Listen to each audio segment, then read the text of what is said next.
Would neutral meeting facilitation really be a core way to not only resolve these traps, but also promote thriving team collaboration? The whole idea of neutral meeting facilitation is well, it happens in meetings. But I think the bigger idea is that there's somebody that's really thinking about the process by which people are interacting and not just get right into the content.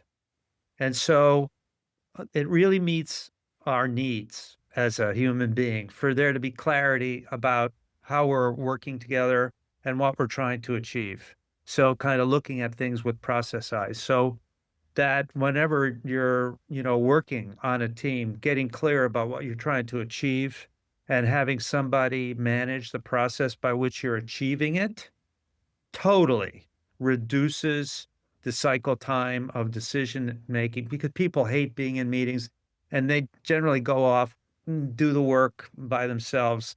And so just a little bit of thought into what are we trying to achieve and how are we going to go about it?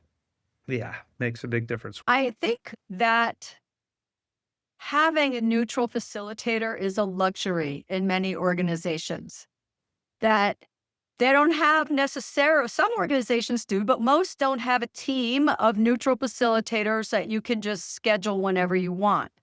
But I think that the idea of this that can be applied even when you are the leader or a team member is along the lines of what you just said, Barry, thinking about what are we doing here? How are we going to interact?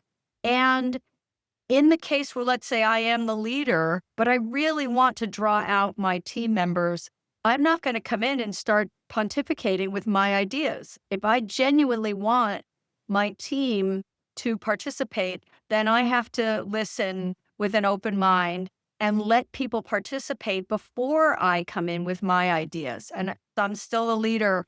The decision may still be mine to make. And of course, I want to be clear about the decision making up front. But I think even when I am not neutral, I can behave as if I am to a certain degree, and I think that is helpful. There's and this is what we teach in our all our programs is, there's process and there's content. And most collaboration breaks down not over the content, but over the process. We spend a little time talking about the content and we can come to agreement, but we get messed up, but by how we're going to get it done. So you begin to master the process, you can cover a lot of content and get a lot of stuff done. And you can, when breakdowns occur or disagreement occur, if people are really listening to one another, you're more likely to figure out how to get to an agreement.